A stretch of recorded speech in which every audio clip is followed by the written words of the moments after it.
They built 84 luxury cabins on my land, not by accident, on purpose. I inherited 52 acres of pristine Montana wilderness from my grandfather. It was paid off, untouched, and legally mine. But when I went to visit the property for the first time in 3 years, I didn't find trees. I found a resort, paved roads, heated driveways, streetlights, and rich families moving furniture into cabins they had paid $650,000 for. The developer was a man named Sterling Vance. He wore a suit that cost more than my entire truck. He looked me in the eye and told me I was a deadbeat squatter trying to scam his investors. He said his lawyers had confirmed the land was abandoned, and under adverse possession, it was legally his. He had already deposited $22 million in pre-sales. He thought he was untouchable. So here's what I did. Absolutely nothing.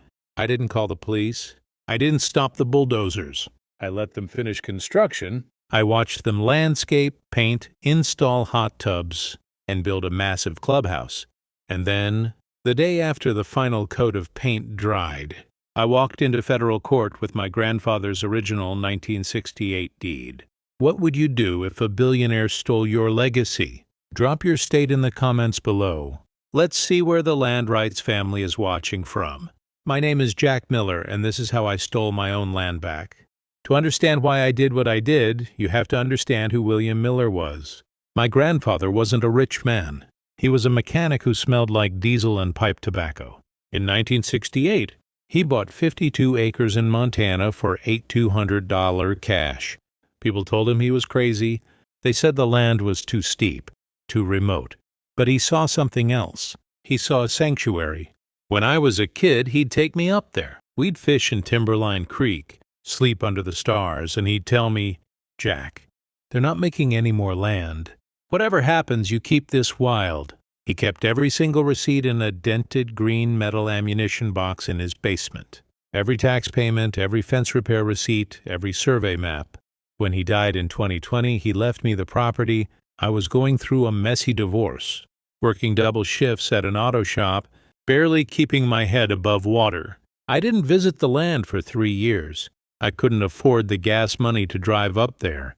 But, and this is the part that matters, I paid the property taxes every single year, $7,200 annually.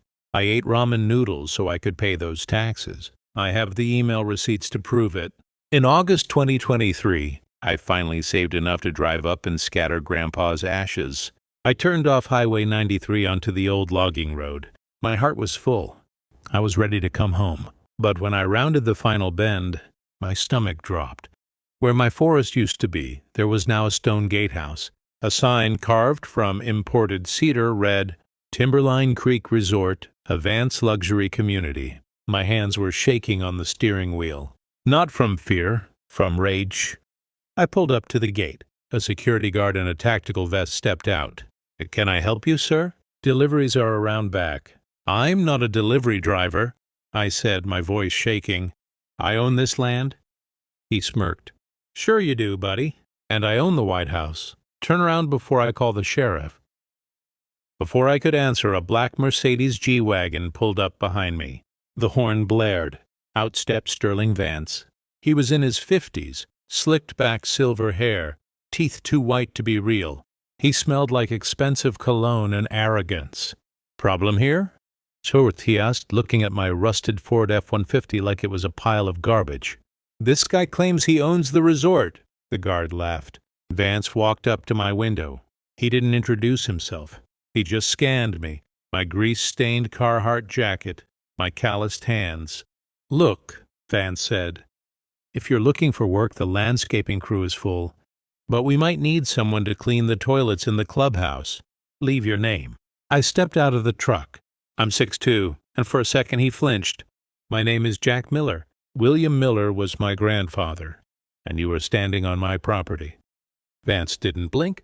He pulled out a sleek iPhone and tapped the screen. Miller. "Ah, here we are." Our title company ran a forensic search. This land was abandoned. Under Montana Adverse Possession Statute 7019-404, if you don't maintain it, and we improve it, it's fair game. My lawyers have already filed the paperwork. He stepped closer, smiling. We've already sold 84 units. Families are moving in. Do you really think a mechanic is going to kick out 84 millionaires? He snapped a photo of my license plate. Here's my lawyer's card. Richard Stone, call him. Or don't, I really don't care. But get off my road before I have you arrested for trespassing. I drove away. I wanted to punch him. I wanted to burn the whole place down.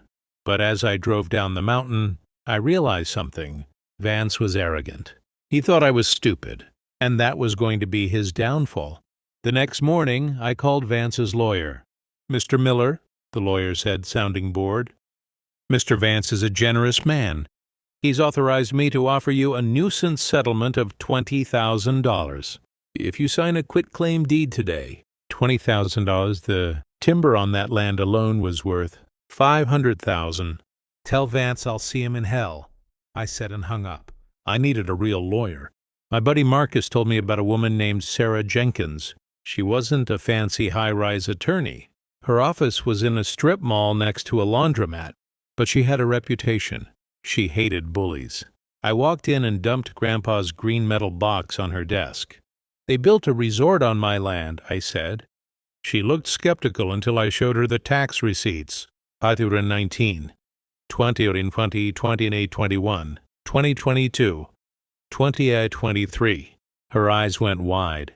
She started laughing. A low, dangerous laugh. Jack, she said, do you know how adverse possession works?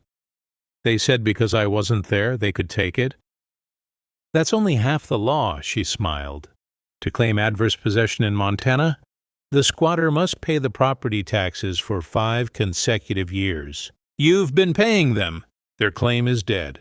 It doesn't exist. It's fraud. So we can stop them, I asked. We can get an injunction today. Shut down construction. Force them off. I thought about it. I thought about Vance's smug face. I thought about the toilet cleaner comment. No, I said. Sarah looked confused. Why? If we stop them now, Vance declares bankruptcy. He walks away, and I'm left with a half-built mess of concrete and rebar that I can't afford to remove. I leaned forward. Let them finish. Let him spend every dime he has. Let him pave the roads. Let him build the clubhouse. Let him sell every single cabin. Sarah's smile returned, bigger this time. Jack, if we do that, legally you won't just own the land. You'll own the improvements attached to the land. Exactly, I said. I don't want to stop him. I want to ruin him. So we waited, and that was the hardest part. I thought waiting would be easy. But Vance didn't just build on my land. He started coming after my life, and he made it personal. October came. The leaves turned gold. The cabins were 80% done. I drove past every week to take photos from the public road. Vance spotted me. 2 days later, my boss called me into his office. Jack, I like you. You're a good mechanic. But I got a call from a private investigator today, asking if you steal parts, asking if you're violent. It's intimidation, boss. It's not true. I know, he said. But then the PI told me he'd be auditing our shop's safety protocols if you stayed employed here. I can't afford that fight. I'm sorry. I was fired. 2 days after that, I woke up to find all 4 tires on my truck slashed. A note was stuck to the windshield. Walk away. I called the sheriff. Deputy Evans came out. Looks like vandalism, Evans said, chewing gum. Probably kids. It's Sterling Vance, I said. He hired a PI to harass me. You got proof? Evans asked. 'Cause Vance just donated 3 new cruisers to the department. He's a pillar of the community. I was alone, unemployed, scared. My ex-wife called me. Jack, someone called the school. They asked if our daughter is safe with you. They said you're unstable. That was the moment I almost broke. I sat on my kitchen floor, holding Grandpa's box. I wanted to take the $20,000. I wanted it to stop. I called Sarah. They're coming after my family, Sarah. I can't do this. Jack, she said, her voice hard. This is what they do. This is the extinction burst. He knows he's on thin ice. He's trying to scare you because he's terrified. She paused. And I have good news. We found a whistleblower. Who? Vance's former accountant, he didn't get his bonus. And he kept the emails. January 2024. The resort was finished. Grand opening banners were up. 84 families had moved in. Vance had deposited $22 million. We filed the lawsuit the day after the ribbon-cutting ceremony. Miller vs. Vance Development. Charges: trespassing, fraud, theft by deception. Vance walked into the courtroom smiling.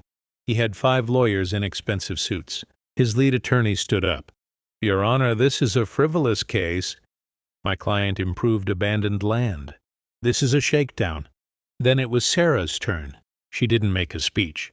She just called one witness, Sterling Vance. She put him on the stand.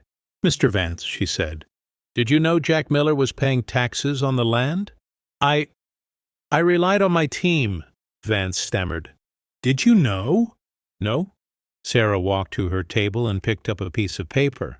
"Your Honor, I'd like to submit Exhibit C, an email from Sterling Vance to his CFO, dated August 2022. Vance's face went white. She read it aloud. "The Miller guy is still paying taxes. The title is dirty, but if we build fast and sell fast, he'll be too poor to fight us.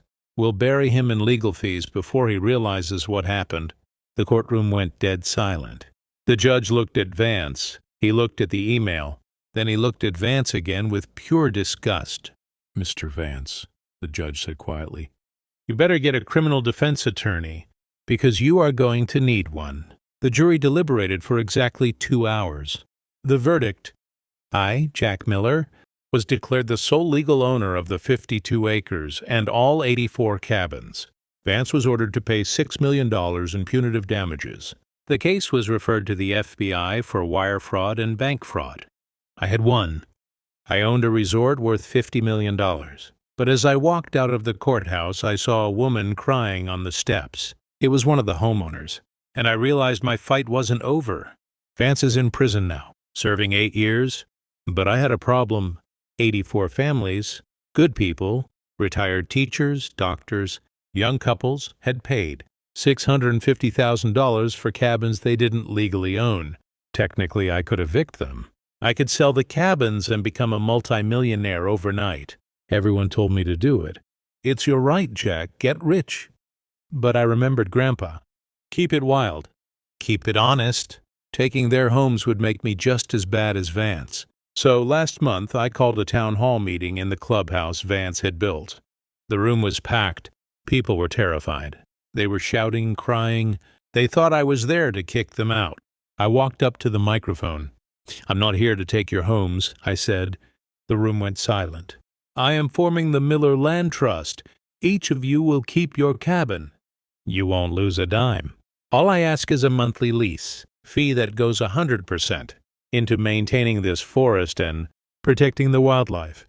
For a second, nobody moved. Then an old man in the back started clapping. Then a woman. Then the whole room stood up. They weren't clapping for me. They were clapping for relief.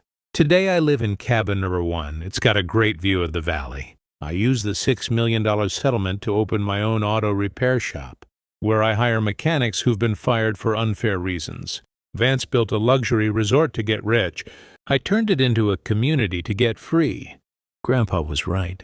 They aren't making any more land, but as long as I'm breathing, nobody is going to steal this piece of it. Justice is expensive, but freedom is priceless. If this story fired you up, do me a favor. Hit that like button so YouTube shares this with more people who need to know their rights. And tell me in the comments, if you inherited $50 million worth of cabins, would you have let the families stay? Be honest. Click that video on the screen to see how I caught a corrupt HOA president stealing my mail. I'm Jack Miller. Keep it wild.